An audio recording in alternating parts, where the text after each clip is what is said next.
Hi, welcome to the Whiny Tech Guy. It's episode 7, April 25th, 2012.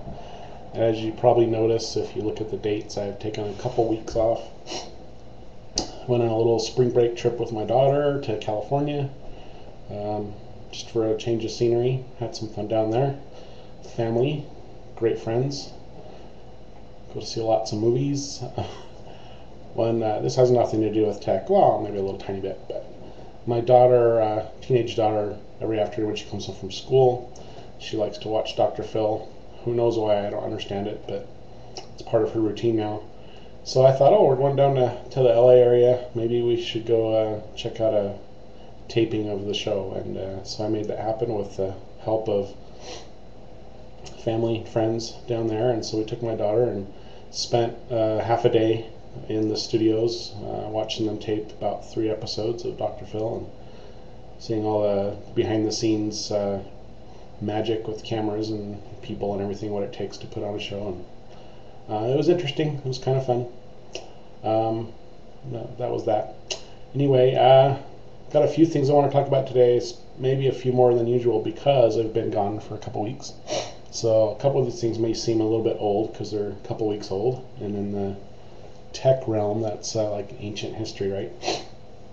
The first thing that I wanted to comment on was that I saw the Google Glasses video that was going around a few weeks ago, and watched that, and then watched the spoofs that came out after that, which were very funny, I thought. But I want to talk to the people at Google that are working on this thing, and they're spending, who knows how much money, probably millions of dollars.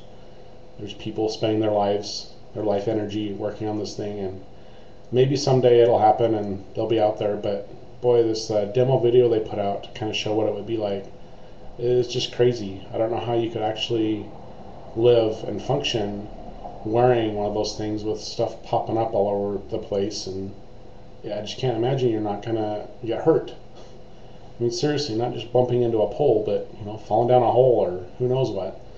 Just seems crazy. And with the way Google is, with ads everywhere, I can't imagine anybody's going to want to keep those things on. They're just going to throw them to the ground and break them. And so trying to that future idea of wearing these glasses that show you an alternate virtual reality type thing has been out there forever. There's been stuff in movies and TV shows and whatever, so I can kind of see the temptation to work on that, and maybe something will come of it, I'll admit that. But it just seems goofy, and it's another evidence to me that you've got a bunch of ex-Microsoft yahoos working at Google, because that's exactly the type of thing that Microsoft would do and has done and continues to do. These goofy demos of what the future is going to be like, and they don't step back and see with their little Google blinders on how ridiculous it really looks. Anyway, I wanted to whine about that for a minute. Oh, and then I want to be honest in this. When I do this, I make a lot of statements and complaints and whine, and I have to admit when I'm wrong. That's part of the deal. And so I'm going to admit I was wrong on something. It doesn't happen very often, right? But the flashback malware virus for the Mac that's been out recently, initially when it came out, I thought, this is just another thing that comes out and people are talking about it, and there's not anything to it. There's no meat to it. So that happens every once in a while, and they kind of go away. Well, it looks like this one is real. I was wrong. I kind of brushed it off and said it was stupid and there's nothing to it.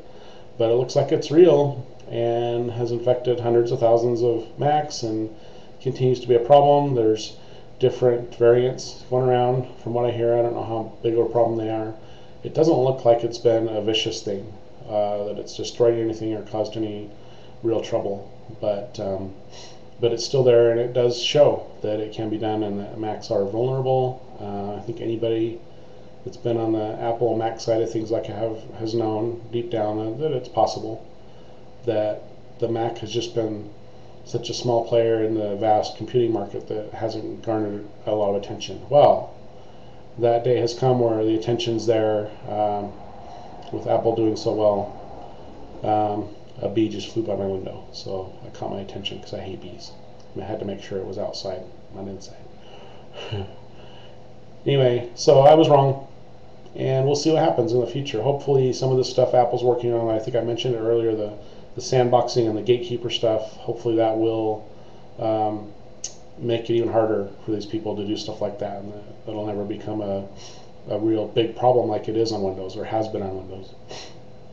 Because that's just, you just have this sense of no trust and worry all the time when you're running a PC. If you've got a virus, or if your computer's been taken over by some vicious, evil person in Russia or wherever, or down the street. Okay, next thing. Oh yeah, I read the other day. There's another Android problem, and Android's been taking a lot of hits lately for a couple reasons. One of the things I read was that you got to be careful because there's a fake Instagram app out there. Instagram finally released on Android and was wildly successful right away, which spurred Facebook to buy Instagram for $1 billion. Wow. I just think that's crazy. It'll be interesting to see what Facebook does with it, but I just can't imagine that it's worth $1 billion. Those guys at Instagram are just laughing their butts off right now, and throwing money up in the air, and flushing it down toilets, and burning it, and rolling around in it. That's what I would be doing. Anyway, so if you're on Android and you don't get your Instagram app from the Google App Store, whatever it's called now, Play or something goofy, what the heck?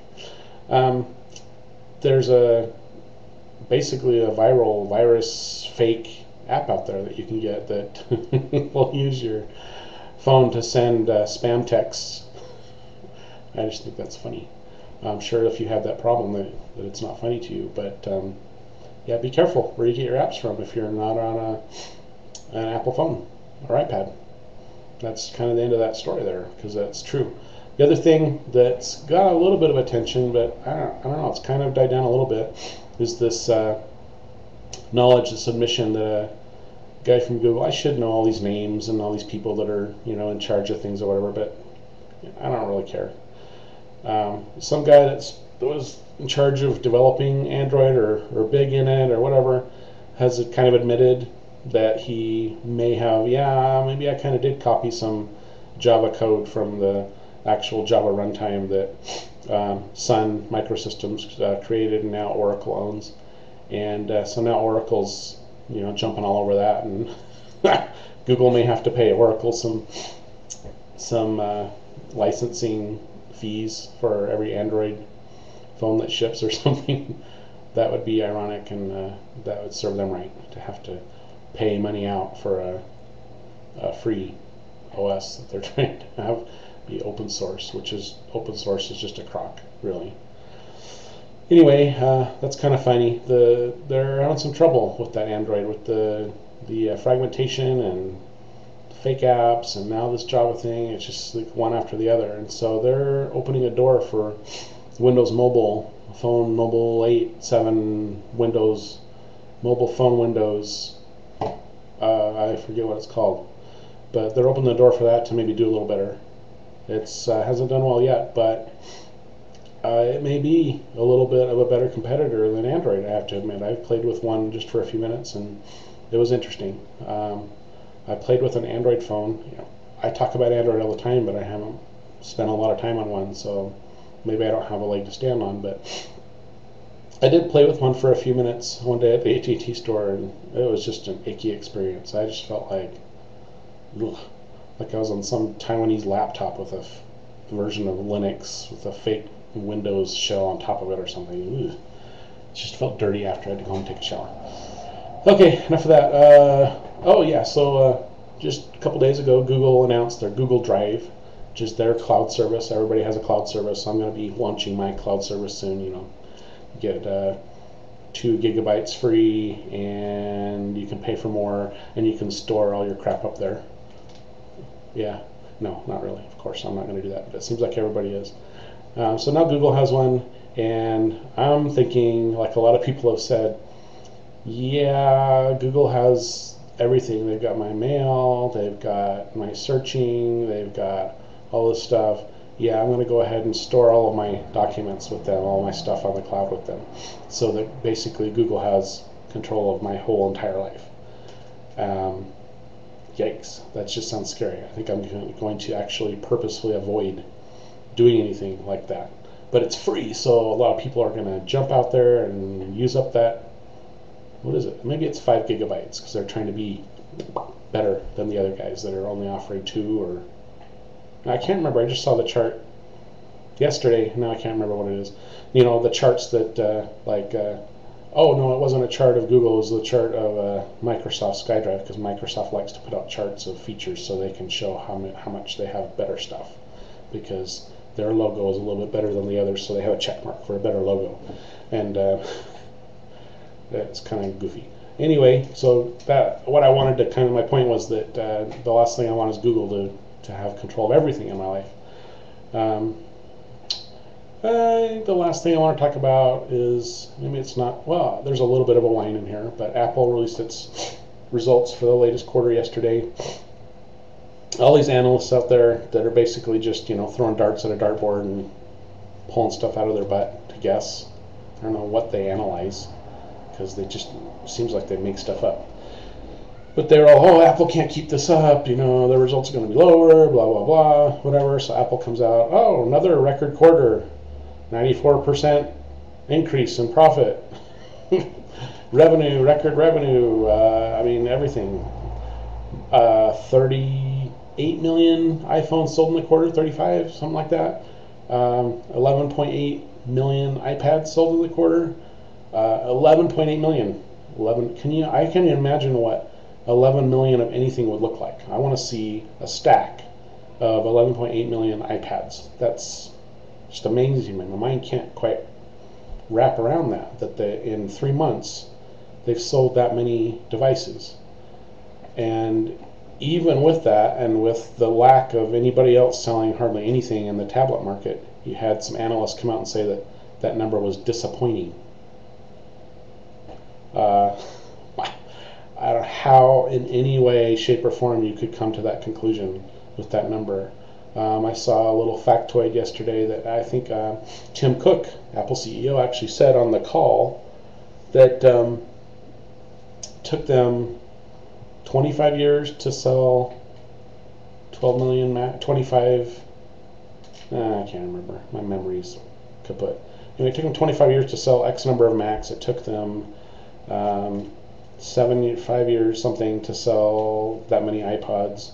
It took over 3 years to sell X number of iPhones, and it's taken just a little over 2 years to sell 60-something million iPads. So the point is that they've sold more in a little over 2 years of the iPad than these other devices that they've had throughout their history, which just shows you the latest gadget that they've developed is doing much better in the market than any of the others before it. And the others were record sellers and record breakers and industry changers. And for anybody to say that that somehow is disappointing makes me want to never read anything they ever say again, and makes me want to call for their dismissal and firing of whoever pays them money, because they're just ridiculous idiots.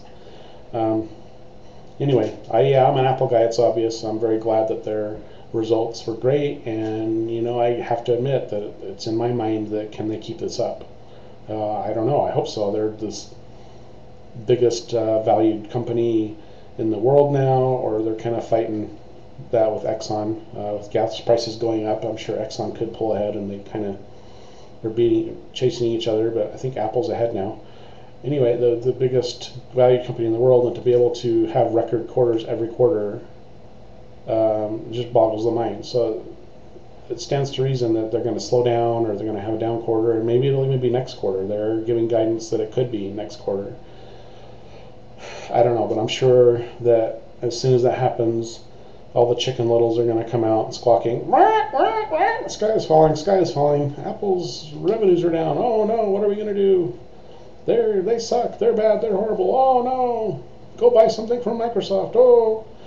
Yeah, and so that's going to piss me off. I'm sure I'm going to whine about that. But for right now, it's good to be an Apple guy. They're doing great. They've hinted at some new things coming out throughout this year, and I can't wait. They've whetted my appetite. I can't wait to see what they are, even if I can't afford to buy them. It'll be fun to see what they're working on, what they're doing, and I hope they can keep it up. And I have faith that they can, even without Steve Jobs, at least for a while. Anyway, so episode 7. April 25th, 2012 is over. Every Wednesday, I try and put out a new episode. So tune in if you care. If you don't, whatever. And goodbye. See you next week.